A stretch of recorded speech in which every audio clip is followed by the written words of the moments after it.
Serious. Friends of psychopaths, sociopaths, how did you realize your friend wasn't normal? I was in kindergarten and my mom worked at my school providing support for kids with behavioral problems. My best friend was this charming, sweet boy who was always really nice to me, if maybe a little quiet, when other kids would come hang out with us. I never realized there was anything wrong with him, frankly. My mom, however, knew that he had bedwetting problems, he had been caught torturing animals, and he was in therapy for talking about setting his house on fire while his family slept. She put me in a new school because she was so afraid he would become fixated on me if she tried to stop us from being friends. She's worked with a lot of kids with a wide variety of shitty situations, but she says that kid is the only one who ever actually frightened her for his total lack of humanity. He was able to put on a very convincing act, but he didn't really care about anything. My little sister, 27 years old, recently was diagnosed as a sociopath. Growing up we always suspected she couldn't comprehend empathy.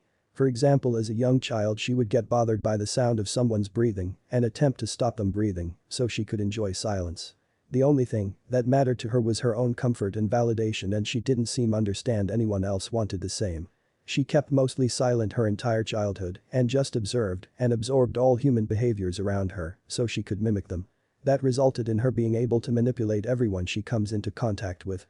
She lived off my parents until she tried to burn the house down as a punishment for them offending her, told her to register the car they bought her because she equates a personal affront to burning them alive in their home. She currently is living off an asexual guy she's convinced to be her caretaker because sex is an annoying distraction she doesn't want to be bothered with. I love her to death, but it's difficult dealing with her and all the different versions of her and other people know.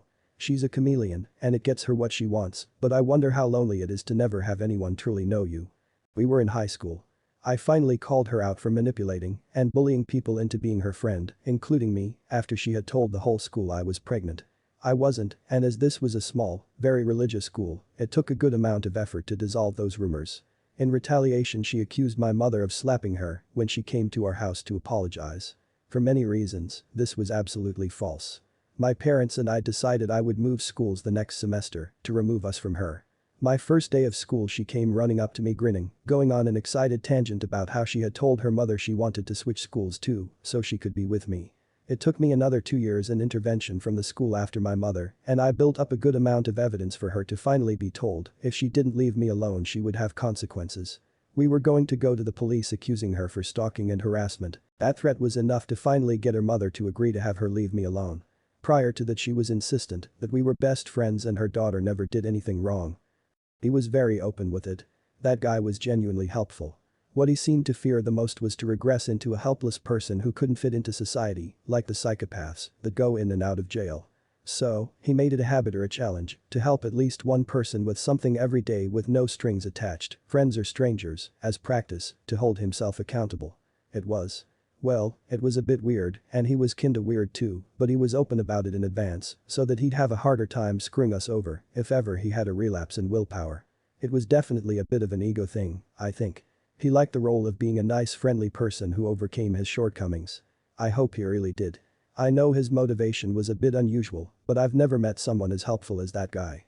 He wasn't afraid of anything. He'd do dangerous stuff like remove wasp nests from his neighbor's porch as casually as he'd help an old lady carry her groceries to her car. Cool dude, with some crazy stories. When I, age 21, 1989, walked into the hallway in our shared house and saw him playing the electric piano. He had a photo of the girl he'd been dating in front of him and was, badly, playing mournful sounding music. Bad breakup. I said, and he explained to me in careful detail how she had accused him of being a feeling-less monster because he was unmoved by some minor tragedy, I forgot precisely what. He proceeded to tell me she was right, he didn't care and couldn't make himself. He didn't take joy in the other person's suffering, he just wasn't moved. So the piano and photo were an attempt to fit in with the rest of you. See, if I'm doing this, I'm acting like a person with feelings and people will like me better. I did the 1989 version of weird flex but okay, and he evidently decided that meant I was cool with his lack of feelings, and he'd come to me every week or so with some situation coming up in his life and ask me how I thought a person with feelings would react. He eventually got pretty good at this, he called it putting on the human mask. People he met after this generally accepted him as a functioning human. We've been friends ever since. He's very successful as a financial manager of some kind because emotion doesn't enter into his decisions. He's married, has a couple of cute kids who he sees as mostly gibbering animals, but sometimes they think. His wife seems happy, but he rescued her from some really toxic situation, so she might figure she's better off, and to the best of my knowledge she has no idea his humanity is a mask. He still talks to me every time her birthday or their anniversary or Christmas comes near and runs gift suggestions by me. He's totally intelligent enough to see that the stock cliché gifts are the wrong choice, but doesn't have the perspective to be able to put himself in his wife's shoes and see what she'd want. I'm pretty good at it, judging from the reaction she has to his gifts. Edit in response to many comments, he's not autistic, or at least not meaningfully so. He's what we would have called a psychopath before all the DSM-V changes came out. He's had multiple therapists agree with this. Flat effect, no remorse. He was raised in a stable and loving home. He followed his parents' advice about what the rules for life were even though he never understood why people were supposed to behave that way other than to avoid consequences. He loves being in business because you can be as predatory as you like without consequences, so long as you stay legal. His primary motivation is to have status and wealth, which he's got plenty of both. Collecting tokens makes him a winner. Having a seemingly loving relationship with his wife and kids gains him status. If he treated them badly, others would talk. He says that were he born in caveman times, he'd be the guy who stayed up alone at night and guarded the camp while everyone else slept. Watching them actually obliterate someone's whole life over a petty disagreement. Like pathologically lying and one by one turning people away from someone and then outright admitting to orchestrating the whole thing because they disagreed on a political issue, not a race or sexuality involved political issue either. At that point everyone was just scared that they'd turn on them. Another one I just have to remind how emotions work every once in a while. He's genuinely a good dude, but can be pretty scary on occasion. Think Dexter completely able to lead a normal life, but out of tune with people's emotions and how he should react to them. I was, still am, friends with someone who was diagnosed as a sociopath, ASPD, honestly could never tell until I started paying closer attention to his behavior. He simply lacks empathy, that's all. I tell him I'm sad cause my dog died, he said, I'm sorry he had a good life, though, and we moved on. When I realized and asked him, he said yes I'm a sociopath, and I shrugged and said okay. He was shocked that I decided to stay friends with him, and all I could respond with was what? Am I supposed to throw away all these memories of us together because of your diagnosis? You treat me with respect, I enjoy your company, and you're a nice person, you lack empathy, that's all, and that doesn't bother me. I'm an emotional thinker, you're a very logical thinker, it's a good balance. We then wound up dating. It's almost been a year now. He brings the logic that I lack and I cover the emotional end of things. Well, we're very different, we also balance each other out. All of this to say not all sociopaths are bad like the media says. It was a boy I used to play with that visited his grandma that lived across the street. When we were about 7 to 8 he and I, female, were playing outside and walking along the logs my parents had around our garden. We accidentally squished a mole and killed it. I was devastated, but he was fascinated. He picked it up and ran across the street to his grandma's backyard. I followed him and he showed me a knife and said he was going to cut it open. I started crying and asked why, and he said to see what's inside with a blank face. It is such a vivid memory. I left before he did it and told my mom. I wasn't allowed around him after that. I'm curious what happened to him. My boyfriend is a sociopath. Something felt off when we first met, but I couldn't really tell what it was, just that the energy was similar to something I had dealt with before, which I later realized was what they call masking. Honestly, he's a great guy, and you usually would never be able to tell that he was one.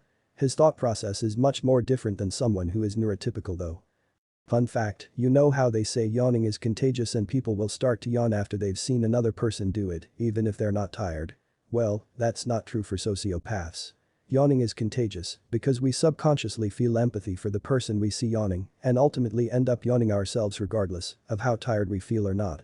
Sociopaths don't feel empathy in any way or on any level, even subconscious, so no matter how many times they see people yawning around them, they will never catch it, so to speak. The more you know.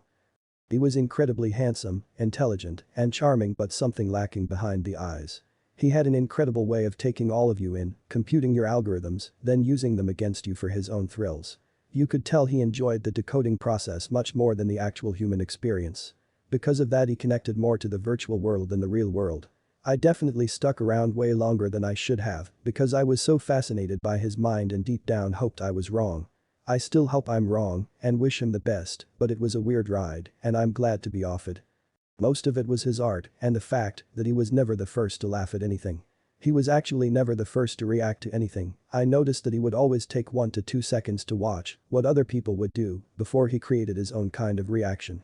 I ended up asking him about it and he was very open about it, more so just annoyed that he got caught at it. We've been friends for many years and although I know he's done some shady stuff I've never felt unsafe around him.